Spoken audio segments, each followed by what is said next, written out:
देखो, सबसे पहली बात हमारी कमजोरी क्या है, हम परेशान हो जाते हैं। संसार में देखो तो परेशान, परमार्थ की तरफ देखो तो हम परेशान हो, ये हमारा आदत स्वभाव बन गया परेशान हो गया। थोड़ा सा धैर्यवान बनो, गंभीर बनो। कोई भारी से भारी विपत्ति में परेशानी स्वीकार करके विपत्ति से थोड़ी निकला है, सुलझो। ठीक है, विपत्ति आई, समस्या आई, इसका समाधान होगा। ऐसा थोड़ी कि हमें नष्ट कर देंगे। अगर अभी हमारी बड़ी हानि हो जाती है, हम कल इससे बड़ा लाभ प्राप्त कर सकते हैं। हमको एकदम बिल्कुल गंभीर रहना है, इतने कमजोर नहीं बन जाना। अब वो गए तो क्या होगा, अब वो वस्तु गई तो क्या, पद गया तो क्या होगा। प्रयास किया था, ये पद मिला था, इससे बड़ा पद प्राप्त करूंगा, मैं इससे बड़ा महान बनूंगा। ठीक है, एक बार गिर गया, गलती हो गई, दंड भोगूंगा, फिर इससे ज्यादा संयम में रहूंगा। बिल्कुल मतलब एकदम फ्रेश दिमाग रखना चाहिए। और अपने लोग क्या है, जरा सी बात में एकदम पचड़ा कर लेते हैं, एकदम कमजोर हो जाते हैं। ये बिल्कुल ठीक नहीं है। हम जीवन भर की यात्रा की बात करें, भारी से भारी कष्ट में भी मुस्कुराना, तो हमें बल मिला है, हमें भगवान की कृपा का दर्शन हुआ है, हमें उनका दुलार दिखाई दिया है। अगर ऐसे भाग जाते फिर परमार्थ में थोड़ी चलना होता है। आज जो आप सुन करके लाभ लेने की चेष्टा कर रहे हो ना, ये केवल प्रवचन नहीं है, ये जीवन।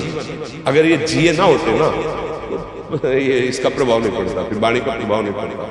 हम इसीलिए कहते हैं, जैसे आप लोग एकदम परेशान हो जाते हैं तो बोलो, क्या हमसे ज्यादा परेशानी होगी? दोनों किडनी खराब, दवाई लाने के लिए पैसे, पानी रखा है, अब उठ के पी नहीं सकते, भीषण शरीर में कष्ट, भीषण बुखार, किडनी फेल, जरा में बुखार, खाने को क्या, रोटी मांग के लाओ। अगर वहां सब्जी मिलती तो लाल मिर्च ऐसी पड़ के मिलती थी कि पा नहीं सकते थे। आप सोचो, पानी लाना है तो मुझे लाना है, पीना है तो मुझे पीना है।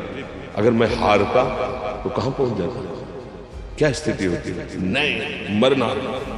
पर कदम पीछे कोई दिन ऐसा नहीं जिस दिन सेवा न की, जिस दिन सेवा न गए हो। गुरु जी की सेवा में जाना है, पहले अपने को स्वस्थ साबित करना है, सेवा नहीं लेंगे, तुम बीमार हो, तुम कष्ट में हो सकते। उनकी दृष्टि परेशान, सेवा की, आके लेट गए, फिर हिम्मत की अपनी श्री जी की सेवा की।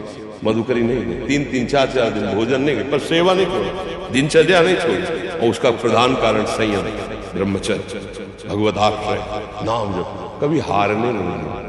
अभी भी थोड़ी देर बाद डायलिसिस, हारने, आपको हारे हुए नजर आ रहे हैं। शरीर में पीड़ा है, किडनी फेल, ऐसा तो हम स्वस्थ बैठे हैं, पीड़ा है, बार बार प्यास लगती है, थोड़ा थोड़ा पानी मिलता है, हर, लेकिन हम आनंदित, हम प्रसन्न हैं। हम लड़ाई में हारे नहीं, ना हारेंगे, हम जीत चुके हैं। हम अपने मालिक के भरोसे में अपना सब बात, तो वो ये हम अपनी बड़ाई नहीं बता रहे, हम आपको बता रहे समस्या। सोचो, तुम्हारे पास तो माँ है, भाई है, बहन है, परिवार है, कोई न कोई तो है ना। मेरा किसी ने कभी जीवन में ध्यान भी नहीं दिया। क्यों? बचपन से बाबा जी बन गए, किसी से प्यार नहीं, किसी से संबंध नहीं, कोई जानकारी नहीं, हम कहाँ हैं, वो कहाँ, किसी से कोई मतलब नहीं। अच्छा, जवान साधु कौन श्रद्धा करे? कभी गांव जाने की हिम्मत नहीं पड़ती कि रोटी मांग ले, पता नहीं लोग क्या सोचेंगे, क्या भावना कर ले। हम दरवाजे पे खड़े हैं, क्या कैसी भाव, जो हमारे सामने आकाश दृष्टि से आया यौवन अवस्था में, वही पाया है, उनका मुख्य। जब हम हर समय अपने को विवेक के द्वारा सावधान रखें तो हम कभी निराश नहीं होंगे, कभी उदास नहीं होंगे, कभी ऐसा नहीं लगा कि यार हम दुखी, कभी नहीं लगा। उसी का फल है कि उस सुख का संकेत मिल गया जहां दुख की निशानी भी नहीं, वही उसी के बच्चे थे। हम सब उसी धातु से बने हैं। हम इतना क्यों परेशान हो जाते हैं? हम ये देखते हैं, अपने लोग थोड़ी बात बिगड़ गई परेशान, नहीं बिगड़ी तो बिगड़ जाने की संभावना में परेशान है। आज सुख है, लेकिन कल सुख छिन जाएगा तो हम आज के सुख में सुखी ना होकर कल के दुख की आने की संभावना में भयभीत हो, तब क्या हमारी सोच रह गई?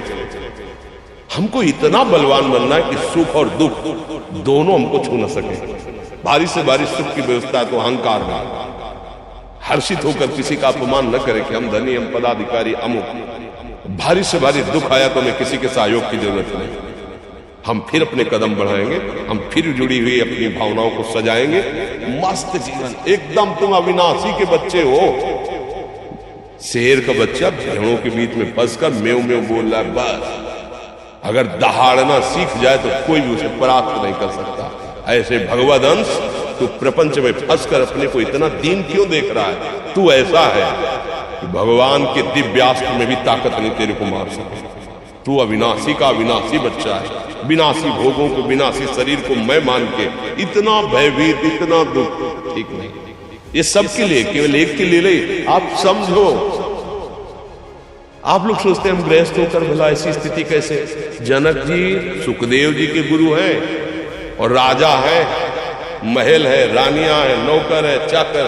क्या सुखदेव जी जिनके शरीर में लंगोटी भी नहीं है, दिगंबर, परमहंस के गुरु है जनक जी जो राजा है। समझो आप ऐसा ना सोचे कि अब नौकरी कर रहे हैं, हम संसार में, हम गृहस्थ हैं, हम आध्यात्मिक की ऊंचाई पर नहीं चढ़ सकते। नहीं, आप एक सरकारी नौकरी या आप किसानी या व्यापार करते हुए आप एक अध्यात्म की ऊंचाई में चढ़ सकते हैं। और अध्यात्म ही है जो तुम्हें इस माया के दुख सुख से ऊपर उठा सकता है। दूसरा चाहे जितनी संपत्ति आ जाए, आप सुखी नहीं हो सकते। सब देख लो, आंख खोल के देख लो, अध्यात्म ही है जो तुम्हें हर कष्ट सहकर मुस्कुराकर जीने का रास्ता बता देगा कि आप आनंदित हो जाओगे। कुछ नहीं बिगड़ा, अध्यात्म है तो कुछ नहीं बिगड़ा, अध्यात्म नहीं है तो कुछ नहीं बना, कुछ हाथ नहीं लगेगा।